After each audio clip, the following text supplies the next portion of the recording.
Quem não souber aproveitar agora o início do ano para ganhar dinheiro pode ter problema no final do ano. Eu aconselho a todo mundo a usar no acelerador agora, se planejar e depois ter cautela.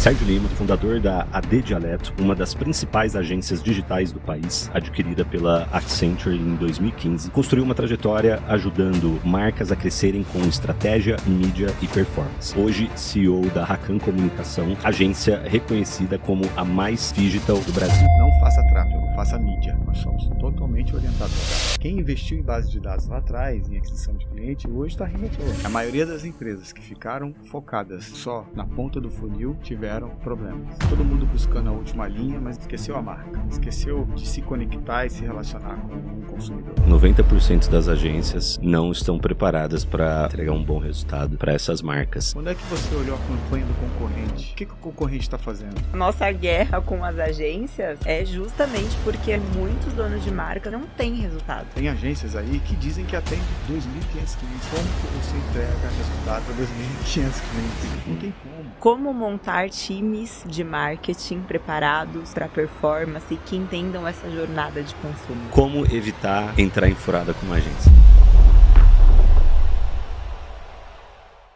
Para quem não me conhece, meu nome é Dom Barros e eu tô aqui com a minha parceira de vida e de podcast, Carol Viulis. Fala galera, tudo bem com vocês? Já sabem, toda terça-feira um novo episódio com empreendedores que realmente constroem e tem muito a compartilhar com vocês. Então se inscrevam no canal e hoje o assunto é sobre performance e construção e vamos conseguir ter aqui um empreendedor com muita bagagem para compartilhar com vocês. Sérgio Lima, seja muito bem-vindo. Prazer te receber. Prazer é meu, fico honrado com essa apresentação. Muito obrigado. Prazer estar com vocês aqui, com todo mundo que assiste o canal de vocês. Vamos embora. Nos bastidores a gente já estava aqui, né, amando a sua história, porque tem muita similaridade com a nossa audiência, com o que a gente vive sobre o varejo. A gente pode até mudar o roteiro, né? Vamos, eu queria começar por toda essa bagagem, essa história, você trazer essas referências, igual você contou um pouco ali pra gente. Fica à vontade também para fazer as perguntas e mudar o roteiro, não tem problema nenhum. Então, eu, na verdade, sempre fui do mercado digital. Eu comecei lá atrás sendo o suporte técnico de um provedor, que era o primeiro provedor de internet do Brasil, chamado Mandic. E aí sempre vim trabalhando em empresas de digital. Em 2009, eu estava trabalhando na Fox, no canal Fox. Legal. Saí e montei a minha primeira agência, que é a AD Dialeto. E eu nem estava preparado, porque eu era um menino, nem estava preparado para o crescimento tão grande que foi a agência, porque eu desenvolvi uma metodologia de trabalhar a mídia digital com bastante controle, e naquela época não tinha ferramenta nenhuma, era só Excel, PROC-V e tal, e a gente sempre entregou resultado. A primeira conta que a gente conquistou foi de uma empresa que vendia sapatos, chamada Passarela Calçados, que era de Jundiaí, e cresceu muito.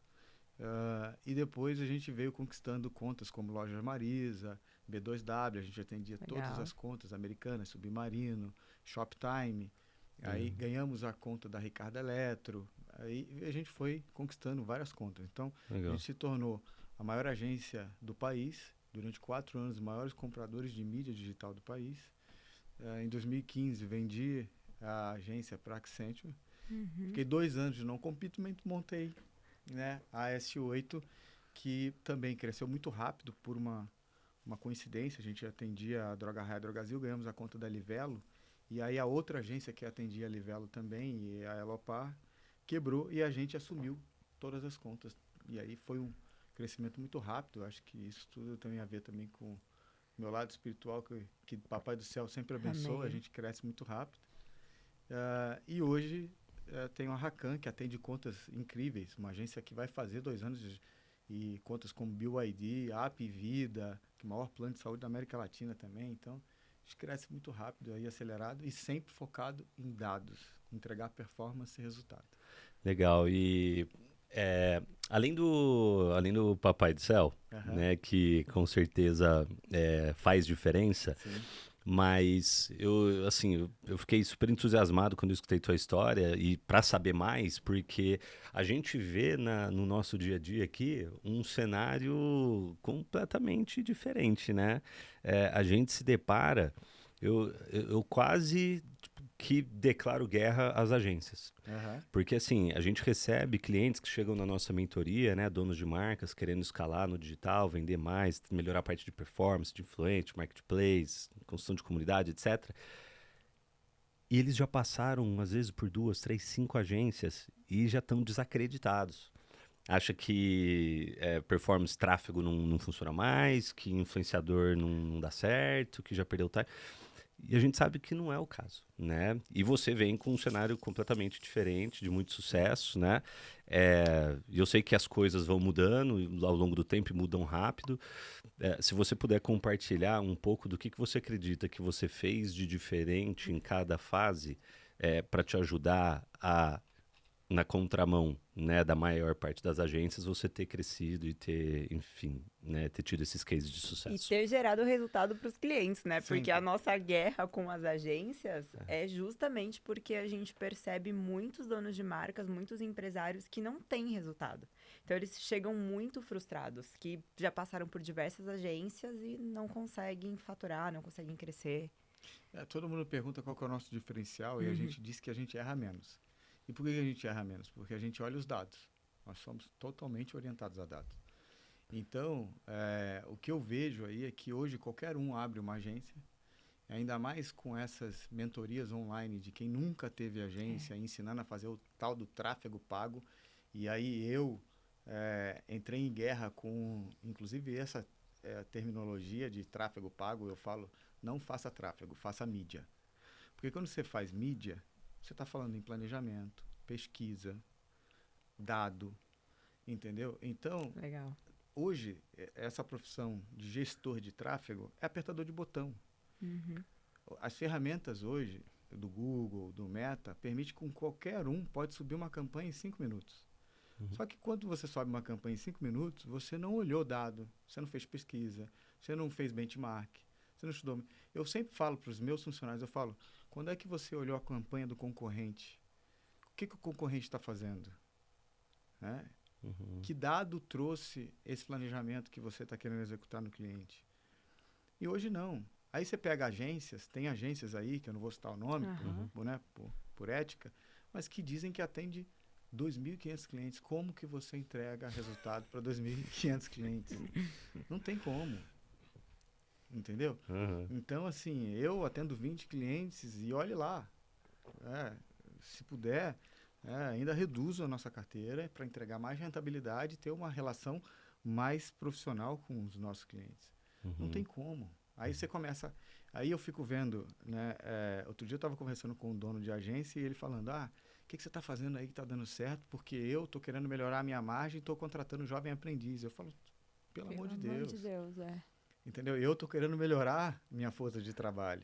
Trazendo gente mais sênior, cabeça branca, que entende de informação, de dados, que faz pesquisa, entendeu? Legal. Então, é isso que... E aí, o que mudou no mercado é que... E aí, isso que tem que prestar atenção, é que a jornada do consumidor, ela vem se amplificando. Como é que era a jornada lá atrás? Vou fazer uma publicidade, vou fazer televisão, TV, revista, jornal e rádio. E outdoor. Hoje em dia, só em uma das ferramentas de rede social, a gente tem diversos formatos de mídia. No Instagram eu tenho lá feed, tenho dark post, tenho influenciadores, tenho conteúdo orgânico, tem um monte de ferramentas de CRM hoje em dia. Hoje eu tenho uma régua incrível que eu posso fazer, que eu posso atingir o consumidor em todas as fases, e inclusive integrando a jornada. Então, assim, se você não estudar tudo isso, não se atualizar, você não entrega resultado. Apertador de botão tem um monte por aí. Né? Cara, animal e, né, vamos aprofundar mais um pouco? Não. E assim, você tá fudido, porque você pegou um assunto que a gente adora. Vambora. Você tem algum case, né, que talvez não precise citar o nome, se não puder, mas... E até onde, né, você souber, que eu sei que tem muita coisa que às vezes é time, é tático, que você não participa, Algum case de sucesso que você possa citar? Poxa, pegamos desse tamanho, geramos tanto de resultado, com isso aqui que a gente fez de diferente e tal. Tem alguns cases, assim, agora mesmo, né? A gente tem a Sawari Jeans, né? Sim. Que a gente fez eles faturarem acima de 1 milhão. Não vou falar dados exatos, acima de 1 milhão. E aí, depois que eu vendi a agência, ele foi para outra agência. E quando eu montei a Rakan, ele voltou e o faturamento dele tinha caído bastante, assim. Né? E aí tem até lá no nosso site, nas nossas redes, tem lá ele falando que ele foi para o Líbano, para o país dele, que ele é libanês, e lá ele encontrou um professor de marketing digital. E aí ele falou, deixa eu analisar suas redes. E aí ele falou, cara, o que você fez que seu resultado está 10 vezes maior, suas redes sociais muito mais engajada, o que você fez nos últimos... Aí ele fala, nada, só contratei a nova agência do Sérgio. Aí ele fala isso no case dele. Aí tem um outro case, que aí voltou a faturar milhões de reais. Tem um outro case, que é das lojas Marisa, posso falar também, porque isso na época a gente inclusive divulgou, que a gente atendia a loja Marisa na de dialeto. Depois que eu vendi, eu não podia mais atender, fiquei um tempo de não compete, mas ele veio para a minha nova agência. Primeiro ele me abordou, ele falando, cara, eu preciso da sua ajuda porque nossa receita não cresce, o ROI até está ok, não sei o que a outra agência está fazendo de errado, e você pode me ajudar? Eu fui lá, a gente olhou os dados, eu falei, cara, a agência não está fazendo um trabalho ruim. Na verdade, aqui foi uma decisão comercial errada. Vocês quiseram voltar à essência de vocês, de mulher para mulher Marisa, vender lingerie, que era muito forte na venda de lingerie, sendo que o seu resultado, no ano passado, 13% do seu resultado era calça jeans. E o ticket médio de calça jeans é R$ 99,90 e de lingerie é R$ 29,90. Você derrubou sua receita. Então, vamos fazer o seguinte, vamos criar uma landing page só para vender lingerie, uma campanha específica para vender lingerie. A gente usa isso como uma campanha de branding, mas a gente volta a focar as campanhas em venda de calça jeans e outros produtos que têm um ticket médio maior. Legal. Bom, resultado voltou a crescer. Legal. Então, sempre orientado a dados e olhando se o cliente deixar, eu olho o DRE dele. Justo. E aí a gente está junto. Legal. Ô, Sérgio, e como você enxerga o mercado físico versus o mercado digital e juntando isso no Phygital? Porque a gente percebe que nós, que somos realmente marcas nativas digitais, apanhamos quando vamos entrar ali no varejo e não podemos deixar de enxergar que é monstruoso também. Tem muita escala no e-commerce, mas também é grande o varejo, né? E as marcas grandes, a gente até conversa nos bastidores com marcas muito grandes, com multinacionais, que são fortes, cases mesmo, no mercado e no varejo, mas que não entendem nada do mercado digital. Como que você vê isso até em relação a consumidor e aí trazendo para o sentido de como fazer performance e fazer dar certo uma marca do físico vindo para o digital? Então, eu já fiz bastante isso, de levar marcas do físico para o digital, né? E aí até um ponto importante que eu acredito que pregavam muito o fim das lojas físicas, né? Com a vinda do digital e tal. E acreditando nessa jornada única, né? No digital e tal, eu acredito que as marcas elas têm que se preocupar em estar muito forte nos dois canais, né? Que hoje é um canal só, de experiência. Então, quando a marca decidia vir para o digital, ela não se preocupava porque que ela faz no marketing lá? É treinar funcionário para vender, né? Muito bem, a experiência de gôndola, vitrine, só que ela não se preocupava no digital com a mesma inteligência. Por exemplo, a marca vinha para o digital e o que importa muito numa campanha de digital? O histórico. E aí ela deixava ter ruptura de grade na venda online. Então, ela não se preocupava se o produto que a gente soltava uma campanha muito grande, o produto acabava, ela simplesmente tirava e a gente pausava a campanha. Isso é um grande erro no e-commerce. Né?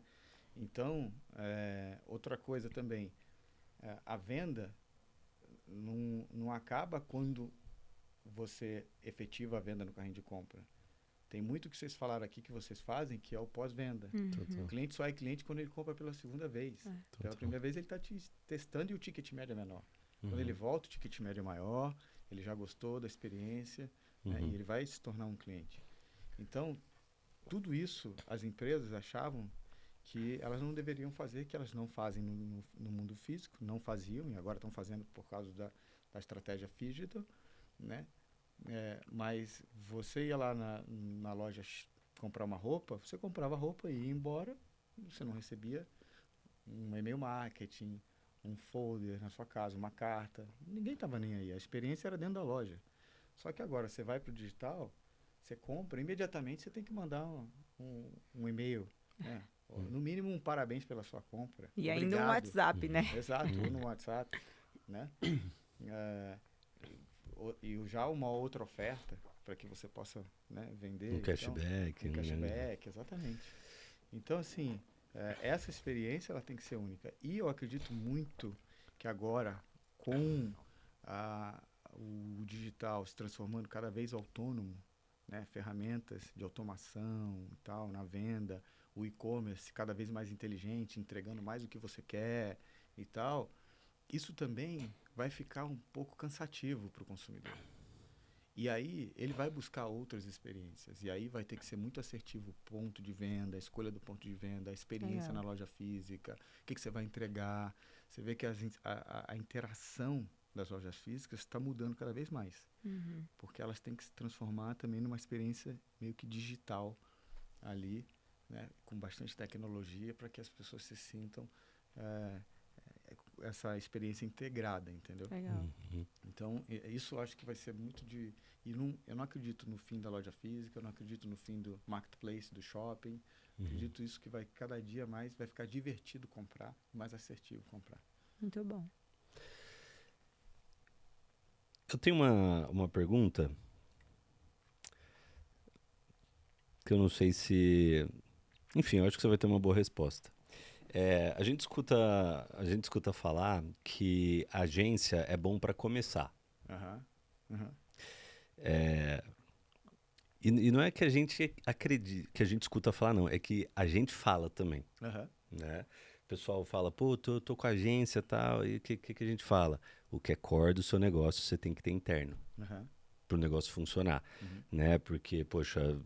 curva de aprendizado vai ser mais rápido, a pessoa vai estar mais imersa, 24 horas por dia, vai ter mais insights e tal. E respirando ali a marca, né, é diferente de alguém que está trabalhando terceirizado.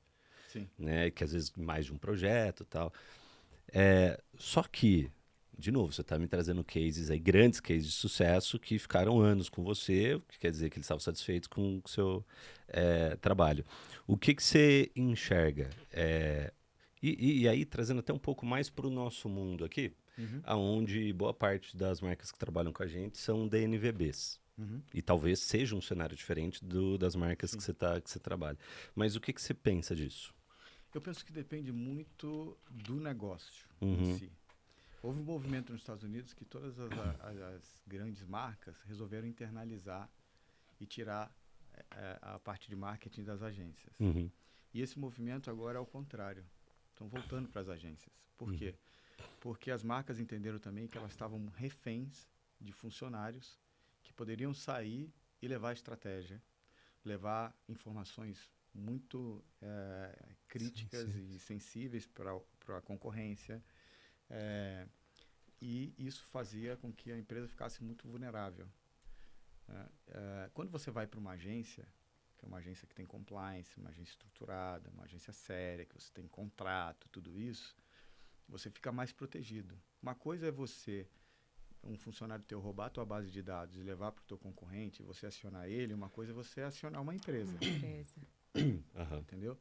E a outra coisa também que fez com que esse movimento fosse contrário nos Estados Unidos é que quando você vai para uma agência, que é novamente uma agência séria, com profissionais sérios e tal, você também traz aprendizados de outras empresas. Então, você imagina, eu que atendia desde uma Telha Norte a uma Hope Lingerie, eu tinha estratégias muito muito sofisticadas que eu poderia compartilhar entre clientes e entender.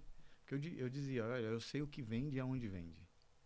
Entendeu? E aonde está o consumidor. Por quê? Porque a gente tinha tanta informação. O Maxcenture não comprou a gente por ser uma agência. Comprou pela quantidade de informações que a gente tinha, de dados que a gente tinha, atendendo boa parte do varejo nacional. Muito legal. Entendeu? Então, como ela também estava nas mesmas empresas que eu, então eu estava na Vivo, eles também. Eu estava na L'Oréal, eles também. Eu estava na Electrolux, eles também. E a gente tinha a informação de venda do nosso lado, de consumidor do nosso lado, eles queriam também.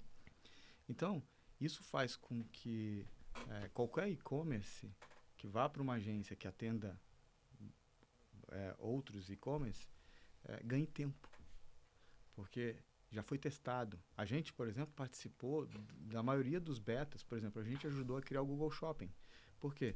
Porque na época não tinha shopping e a gente queria aplicar para B2W vitrine. Então a gente criou uma campanha que jogava como se fosse um flyer virtual, onde tinha as ofertas, e aí daqui a pouco isso foi ficando sofisticado dentro do Google, a gente já não tinha mais dinheiro onde investir no resultado de busca, e foi criando. Então a gente ajudou a criar tudo isso. Por quê?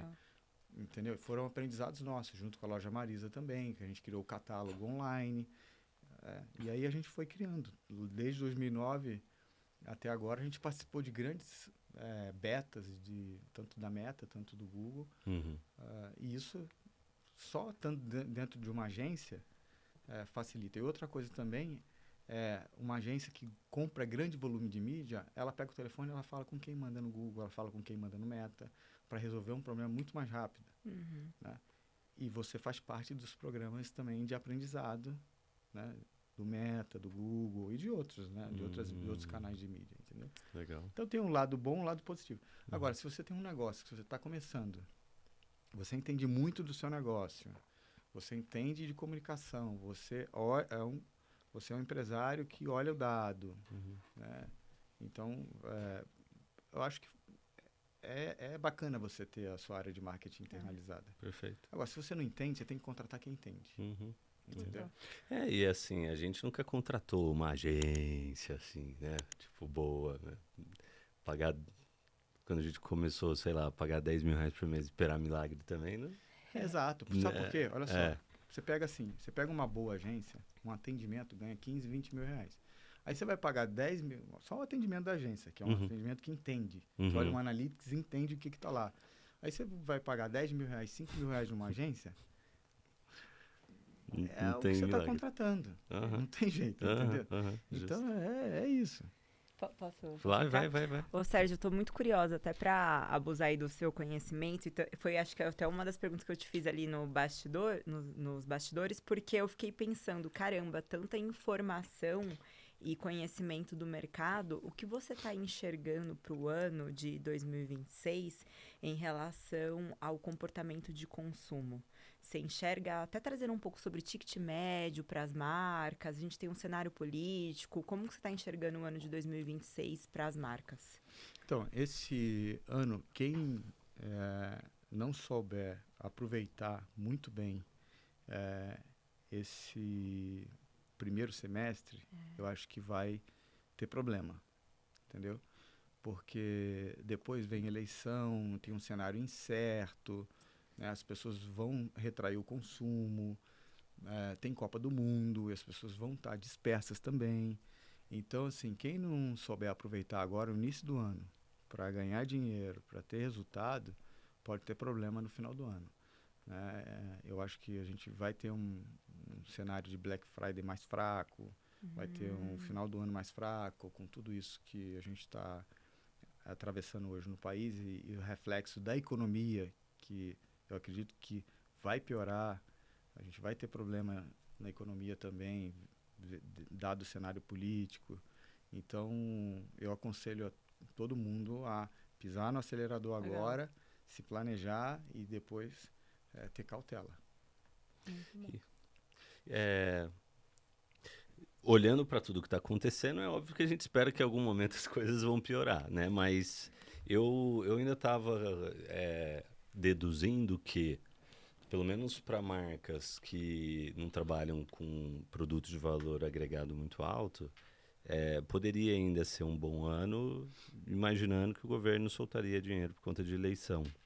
Você tem essa expectativa para produto em ano de mais eleição, barato? historicamente, as pessoas guardam mais dinheiro porque tem receio. Isso é instintivo. Né? Uhum. Então, isso já é um ponto a se observar. Tá. E em seguida, que se você fizer uma projeção do que pode acontecer na economia, mesmo soltando dinheiro, né? A gente tem alta de juros, o pessoal está com medo agora do monitoramento dos impostos, PIX e tal. Então, eu acredito que vai rodar menos dinheiro na economia. Uhum. Já tem menos dinheiro, fuga de capital. Exato. Apesar de ter mais dinheiro do governo. Entendi. Entendeu?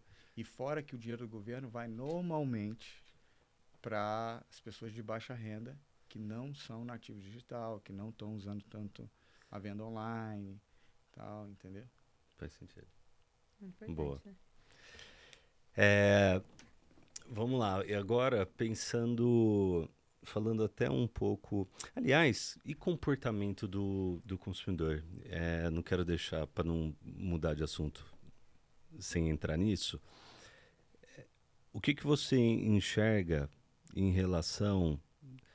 beleza, cenário político, econômico e tal. Agora, o que tem mudado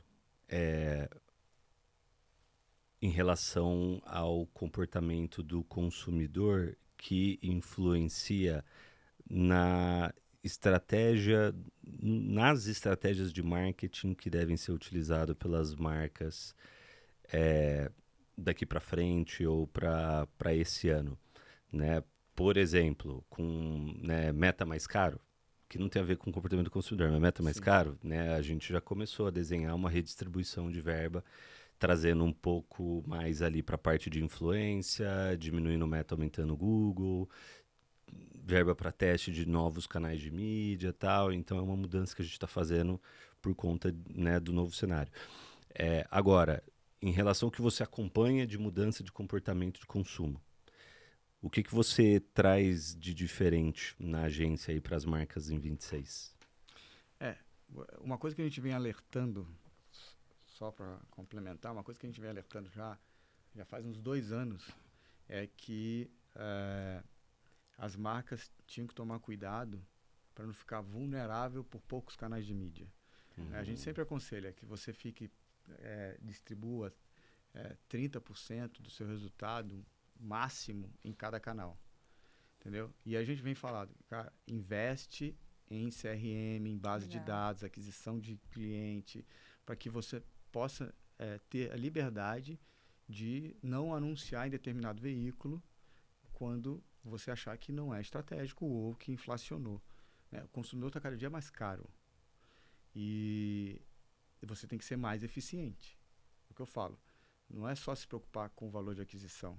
Quanto mais eficiente for a sua estratégia, tá caro anunciar no Meta, tá? Mas se você souber buscar o público certo, né, você vai ser mais eficiente que o seu concorrente. Agora, o que adianta? Você traz o cliente, é eficiente na aquisição de cliente, mas você não tem uma estratégia boa de CRM, né? Você não cuida da sua base de dados. Uhum. Quem investiu em base de dados lá atrás, em aquisição de cliente, hoje está rindo à toa. Tá bom, tá ficando mais caro anunciar no Meta, mas eu tenho minha base de dados aqui, entendeu? Então, isso eu aconselho. Cara, invista, ainda dá tempo. Invista em e-mail marketing, invista em CRM, em régua de relacionamento, porque isso vai fazer diferença. Entendeu? E, Sérgio, até aprofundando nesta parte de CRM, porque acho que é o assunto do momento e do ano, né, de 2026 mesmo, a gente tem falado muito isso nas marcas também. Você tem enxergado um resultado muito superior em relação à performance no WhatsApp versus no e-mail? Sim.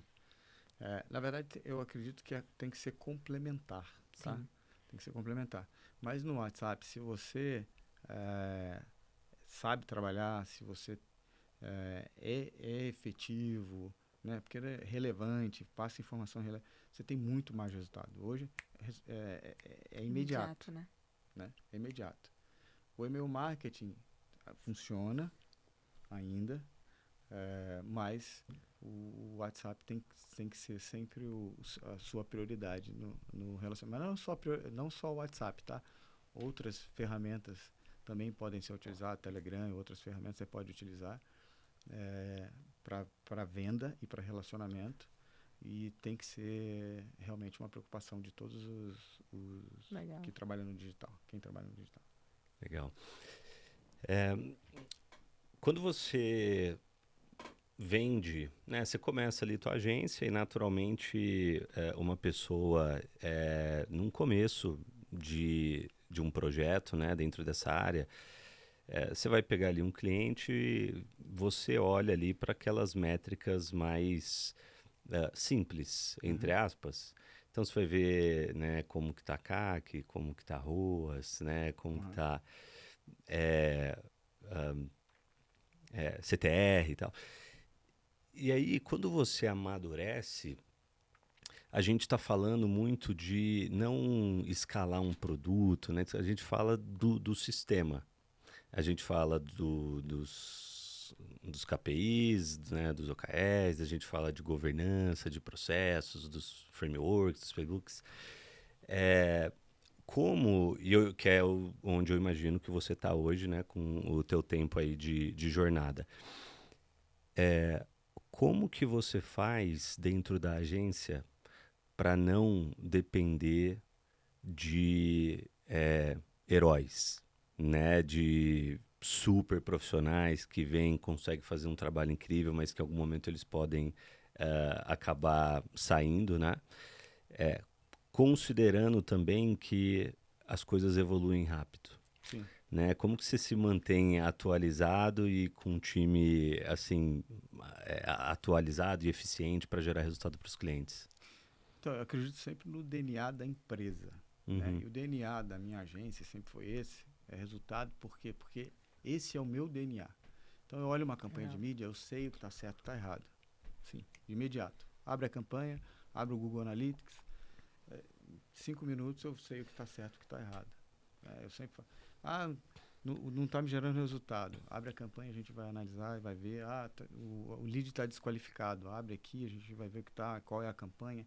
Então, isso eu consigo enxergar muito rápido. Então, se eu troco um profissional nessa área, não faz grande diferença para mim, porque eu vou repassar isso e eu acompanho isso o tempo inteiro. Vou repassar isso para o novo profissional. Perfeito. Agora, eu também tenho meu calcanhar, que é a criação. Por exemplo, eu não sou um cara... eu conheço agências que são altamente criativas. Também são importantes. Né? E o dono da agência senta no Photoshop lá e consegue criar uma campanha. Eu não consigo. Eu não faço a mínima ideia. Eu tenho a ideia, eu ajudo, né, no briefing, no brainstorm, a gente senta, a gente cria junto, baseado em dados e tal. Tenho habilidade para ajudar a criar, mas eu não sou o cara que senta e faça a campanha. Então, assim, aí o que eu faço? Eu sempre trago alguém de criação que eu consiga trabalhar em sintonia, que acredite nas minhas ideias, que tenha também uma cabeça orientada a dados, e aí funciona, entendeu? Mas se fosse depender de criação, eu estava ferrado. Porque até a tua criação, né, por tudo que você está comentando aqui, com certeza é baseada na leitura desses dados, né? Exato. Então, você tem muita informação, por isso você cria. Agora, tem pessoas que realmente tem gente criam sem a informação, dorme, né? acorda com uma ideia, né? Só que, hoje em dia, eu falo, cara, sentar na minha mesa alguém que, eu tive uma ideia aqui do papel, rabiscou e tal, eu desconsidero. Vamos entrar nisso? Acho que uma das perguntas mais difíceis, e aí, galera, agora aumentem até o som. Como montar times de marketing realmente preparados para performance e que entendam essa jornada de consumo? Então, é difícil. É muito difícil. Só que é treino. Então, toda vez que meu time vem comigo e me traz uma ideia, eu sempre peço para que fundamente a ideia baseada em dados. Ó, vamos abrir junto aqui o Google Analytics, vamos olhar os dados, vamos olhar a abertura de e-mail, vamos olhar os KPIs de rede social, vamos olhar lá os insights, olhar tudo isso, né? Para que a gente possa que a ideia seja embasada em dados. Porque eu falo para eles, olha, número não mente. Então, outro dia, vou contar um caso legal. Outro dia, a gente tem lá a App Vida como cliente, criamos um vídeo muito bacana para a rede social, esse vídeo estava engajando em outros canais, que era o seu tipo de signo, né? O hipocondríaco de cada signo, né? E aí, todo mundo achou muito divertido, o cliente achou divertido e tal, e falaram, esse vídeo aqui é o vídeo que mais performou. Eu falei, vamos olhar o dado. E vamos olhar para dar direção na criação dos próximos conteúdos. Porque senão já todo mundo replicar esse, né? Exato. Replicar esse e por esse caminho de criativo, né? Vamos criar coisas assim, né? Aí eu falei, abre aqui, vamos olhar o dashboard, vamos olhar, porque todos os nossos clientes, a gente cria um dashboard para que a gente olhe a informação mais rápido. Então, vamos olhar aqui o dado. Aí olhamos, realmente o vídeo performou. Mas, olha isso daqui. Ó, performou organicamente e a gente ainda impulsionou. Olha o CPC, 0,18 desse aqui. Aí todo mundo, o CPC é bom. É bom? Tá. Aí a gente foi olhar uma campanha que a gente fez, não muito produzida, onde o pet ia visitar o senhor doente, a criança doente no hospital. Olha aqui o CPC, 0,04. Olha o engajamento, 10 vezes maior. Qual campanha que vocês acham que a gente deve seguir? A divertida ou essa aqui que eu mexo com o emocional das pessoas? Olha isso. Então, tá entendendo? Isso aqui é muito legal. Qualquer um que visse esse vídeo ia achar divertido. Se eu falasse, ninguém ia achar ruim. Mas o vídeo que engaja, o vídeo que dá resultado, é esse aqui. Não é esse. Não é o divertido, é o que motiva, o que, né? Que emociona e tal. Entendeu? Então, assim, você tem que estar como líder cobrando e acompanhando isso, né? Do time. Porque senão não acontece. O tempo inteiro. O tempo inteiro. Tem que olhar. E aí eu sou aquele chato que chama a galera, peço para mostrar, abre na minha frente, vamos fazer junto. E aí qual que é a tua dinâmica para fazer isso dar certo? Assim, por exemplo, com seu time ali de performance, você precisa estar com eles, você consegue uma reunião semanal, precisa mais de você? Eu faço sempre uma reunião semanal mais robusta, mas no dia a dia eu vou acompanhando. E a criação, inclusive, das campanhas, eu reviso, né, junto com eles. E cada campanha que a gente vai soltar para os nossos clientes, eu que fico em cima ali. Mas, ao mesmo tempo, você vai formando. Né, a Rakan vai fazer 2 anos. Então, a gente vai formando líderes e vai replicando. E aí, então, hoje, por exemplo, eu tenho a Juliana lá na agência, que é a minha diretora de operação. Perfeito. E que já tem a minha cabeça. Então, ela cobra o que eu cobro. Então, ela fica vendo o que eu cobro, ela já cobra o que eu cobro. Entendeu? E assim, a gente vai... Na AD Dialeto, na época, a gente tinha... Na época, né? Você vê, em 2009, uma agência digital, a gente tinha 120 funcionários. Então, atendendo boa parte do varejo. Então, eu tinha algumas pessoas que já pensavam como eu pensava. E eu falo para os meus funcionários, cara, usa a minha cabeça, pensa como eu penso, porque você vai errar menos. Porque é a experiência, né? Eu fiz parte do começo da internet. Eu sei como funciona o digital. Legal. Que massa. Legal. Como que eu quero trazer um insight pro nosso público aqui, mais uma vez, né? De donos de marcas, onde a gente percebe que uma das maiores dificuldades, de fato, é agência, né? Encontrar uma boa agência, mesmo que seja temporário, mesmo que no nosso modelo de negócio, né, de uma DNVB, uma marca nativa digital, que tem o marketing ali, a geração de conteúdo, performance, influência como core,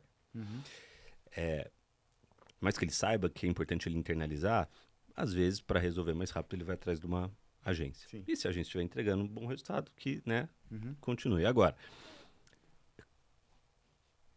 eu me atrevo a dizer que 90% das agências não estão preparadas para fazer um bom trabalho, entregar um bom resultado para essas marcas. Como o dono de marca pode diminuir o risco de errar, né? Poxa, eu sentei aqui com uma agência, o que eu preciso ver? O que eu preciso pedir para essa agência para pelo menos diminuir a probabilidade, né? E geralmente coloca um baita de um vendedor, né? Porque a gente faz isso, a gente faz aquilo, nossos números, tem tantos clientes e tal. Como evitar entrar em furada com uma agência? Excelente pergunta. Então, pede para o dono da agência abrir o Google Analytics na frente dele e navegar, entendeu? A maioria não sabe nem entrar, não sabe puxar um dado, entendeu? Entendi. Pede 3 referências para ligar, entendeu? Faz meia dúzia de perguntas, sei lá, como calcula um ROI, o que é um CAC, faz uma pergunta, né? Porque a maioria não sabe, sabe. É o que eu falei, né? É gestor de tráfego, a maioria não sabe. Perfeito. Ou até outro dia tinha a minha mulher, ela é influenciadora, e aí ela queria contratar uma menina que tinha uma pequena agência para ficar com ela, cuidar dela. E aí ela falou, você participa da reunião comigo? Eu falei, participo. Em 5 minutos eu saí da reunião, ela não entendeu. Falou, não preciso nem continuar aqui. E aí depois foi descobrir que a menina estava aplicando uns golpes por aí, porque não entregava, vendia, mas não entregava.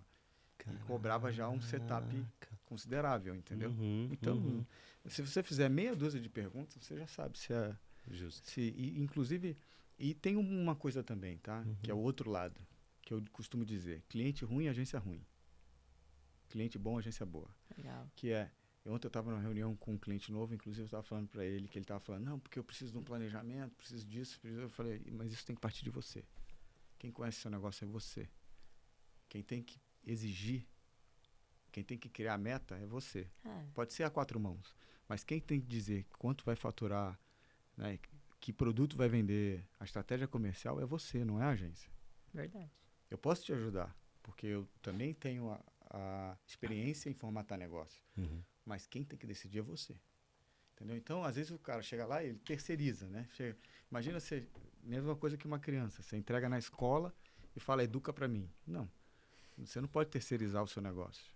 Você vai terceirizar a estratégia de marketing, não a estratégia do negócio.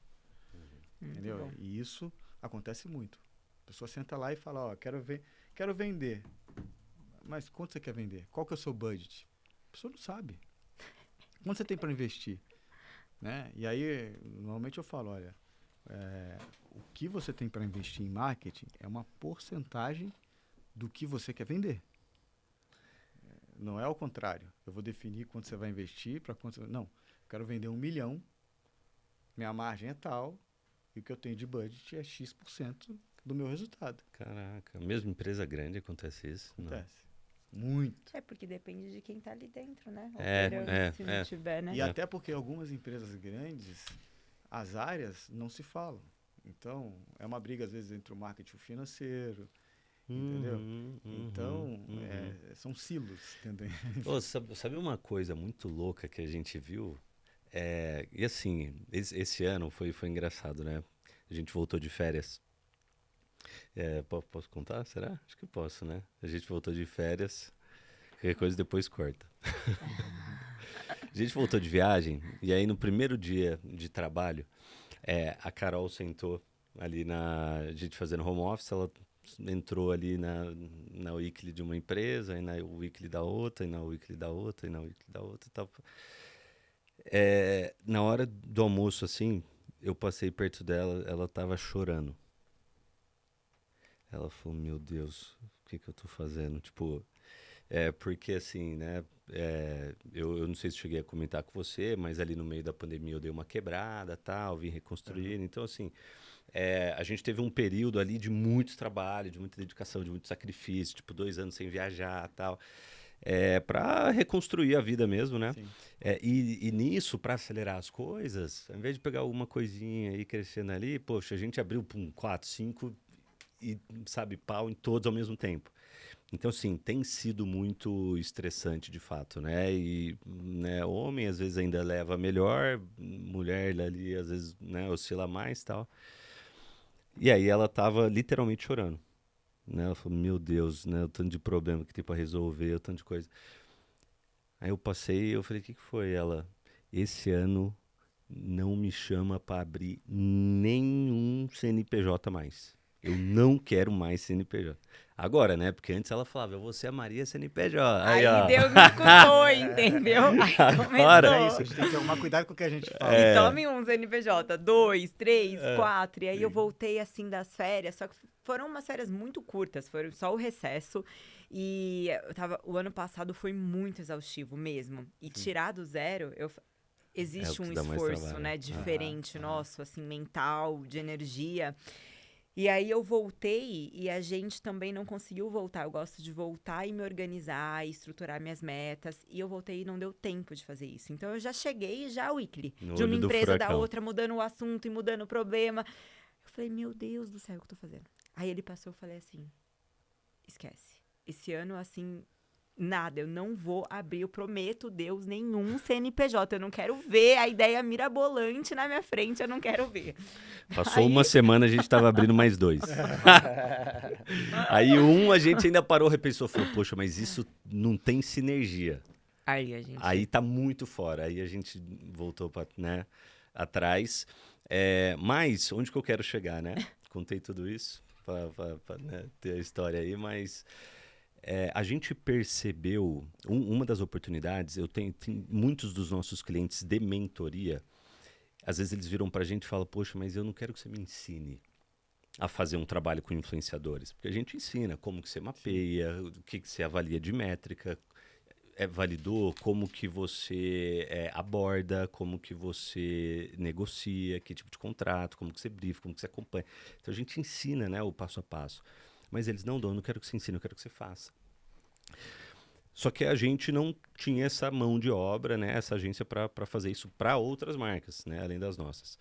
Só que a gente começou a ver outras agências que literalmente não tem uma meta de um ROAS, né, uma meta de resultado em cima do investimento com o influenciador.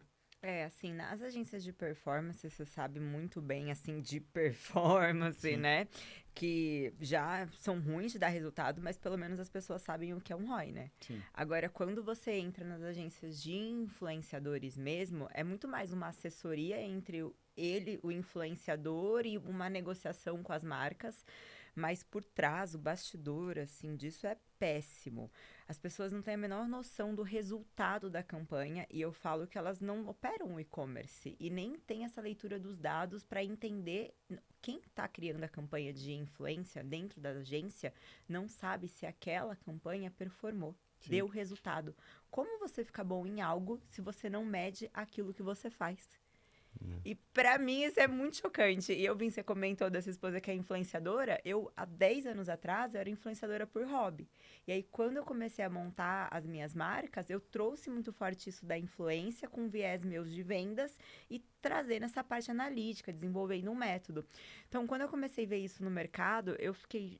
Meu Deus. E aí, as pessoas têm muito medo de fazer influenciador, sendo que as marcas nativas digitais precisam.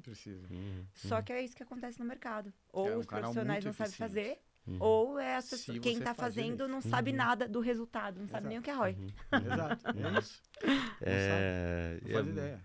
Eu tô tentando lembrar por que eu puxei esse assunto, mas eu acho que a gente estava até falando de clientes maiores, e alguns clientes muito, muito, muito grandes têm nos procurado agora, né? Para ter ajuda nessa parte de influenciadores, que realmente é um conhecimento escasso no mercado. E depois que saiu também, né, a matéria, né, do presidente da Unilever falando, né? Que o foco ia ser influência. Sim, aí as grandes começaram, meu Deus, preciso de influenciadores.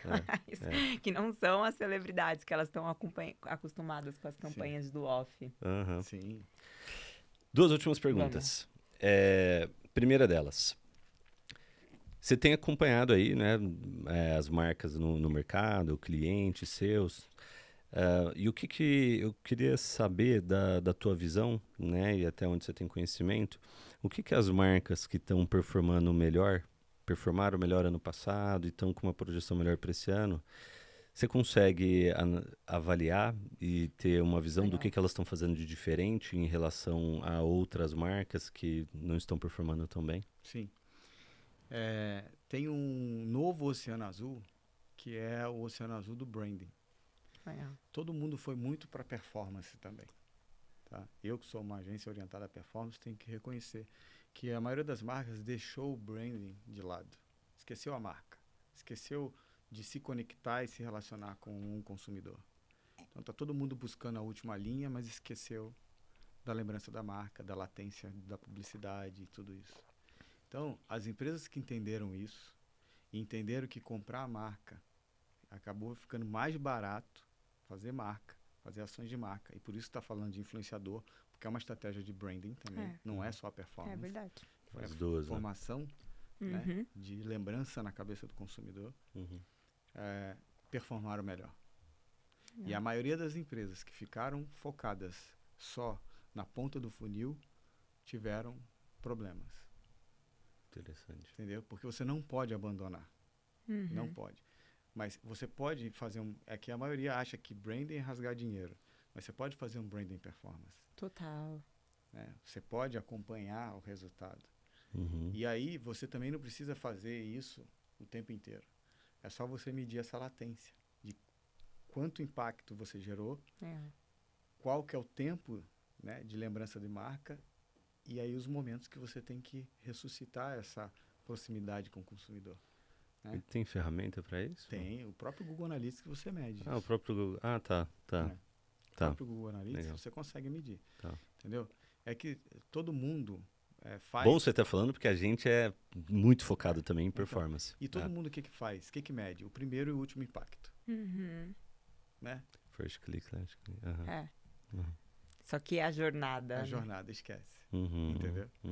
Legal. Então, você tem que medir a jornada inteira. E você tem que medir, né, você faz uma campanha de branding, aonde você está tendo resultado, e até para que você possa fazer essa estratégia conectada. Legal. Entendeu? Provavelmente, você vai fazer uma estratégia de branding, você vai ver o melhor resultado, inclusive do seu orgânico, né, das pessoas que vão lá no Google e procuram a sua marca, das pessoas que digitam direto no seu site, das pessoas que vão direto na sua rede social, entendeu? Agora, você não precisa fazer isso sempre, mas você precisa fazer. Legal. Entendeu? Essa foi a diferença. E quais são as ações, assim, de branding que você mais gosta? Olha... Que você acha mais assertiva, assim? Eu sei que muda, né? De nicho, de setor, mas... Não, eu gosto muito de utilizar os canais do Google, né? Fazer o que a gente chama de blast, que é uma ação coordenada em todos os canais do Google, de display, de YouTube. Né? Eu gosto de fazer canais especiais também, que dá para a gente fazer utilizando os canais específicos que o Google vende também. Gosto de fazer também uma campanha coordenada no Meta. Gosto de usar influenciadores também para fazer branding também, mas aí tem que ter uma estratégia muito bem conectada, porque senão fica solta, né? E os influenciadores certos. Não adianta também usar o influenciador errado. Eu acho que é isso. E aí, de repente, utilizar também offline, alguma coisa de offline. Bacana. Geolocalizado. É legal você ter falado do off, porque a gente tem escutado, nós não usamos ainda, mas nós temos escutado muito no mercado que as mídias off, elas estão baratas, por exemplo. E aí, vou ser mais clara, essas mídias de elevador, isso é verdade metrô, mesmo, e funciona? Funciona sim. Mas tem que saber escolher o canal certo, né? Então, por exemplo, eu não faria e-commerce no elevador. Mesmo que tenha um QR Code. Mesmo. É muito rápido. Ali eu faço branding, entendeu? Perfeito. Agora, dentro de academia, salão de beleza, esses lugares onde eu tenho mais conexão ali, vale, entendeu? Legal. Então, eu preciso ter mais tempo. Mais tempo de contato. O elevador, eu faria mais branding mesmo, branding puro mesmo, de marca mesmo, sabe? Então Legal. tem que saber escolher. Rádio é muito bom. Olha. Tá barato, rádio tá funcionando. Interessante, né?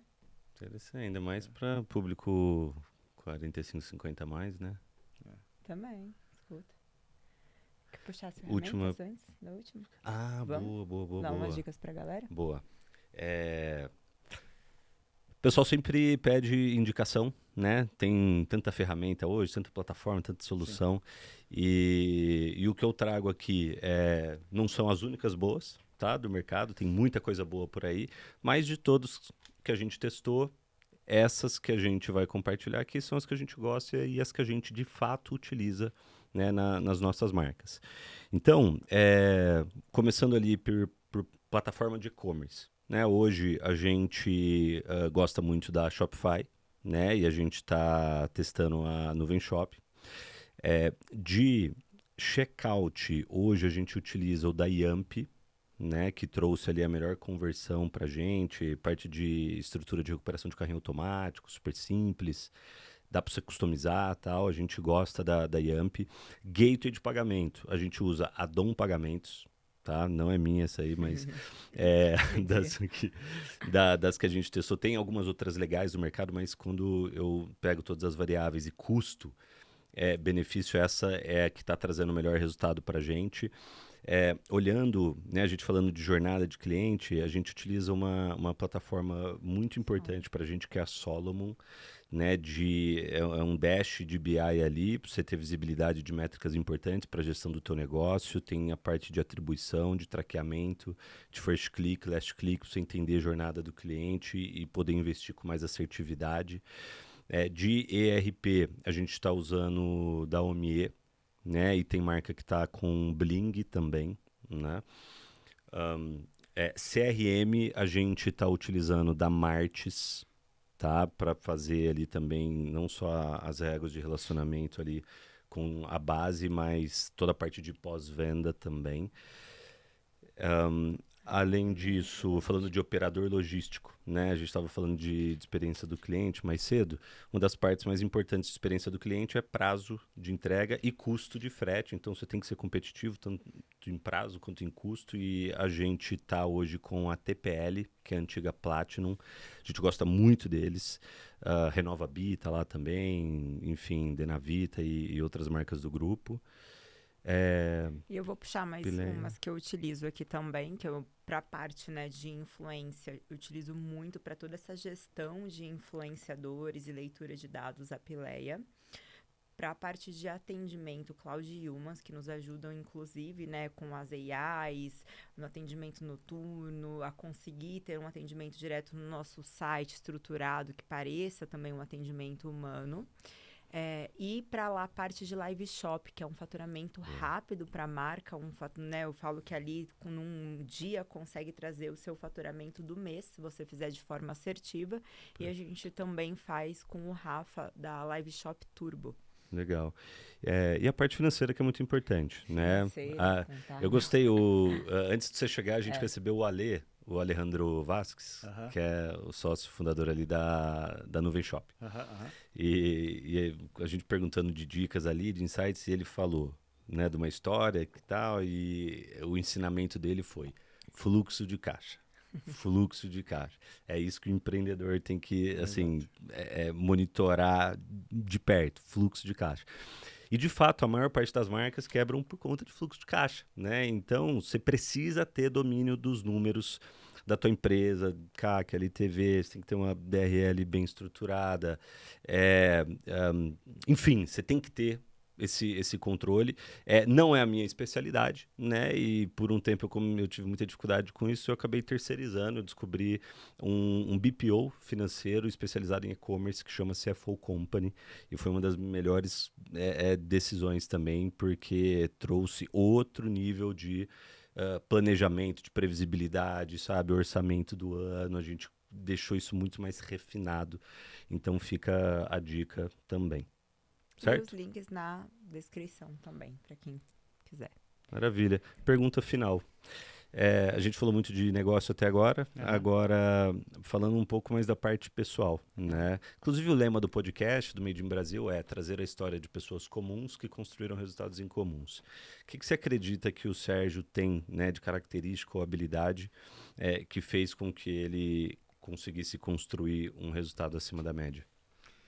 Eu brinco que eu sigo 3 Ds na minha vida, que é decisão, disciplina e determinação. Então, eu sou resiliente. Eu acho que as pessoas elas desistem quando têm dificuldade e se elas tentassem um pouquinho mais, elas teriam êxito. Então, a maioria das pessoas elas gostam de se colocar como vítima.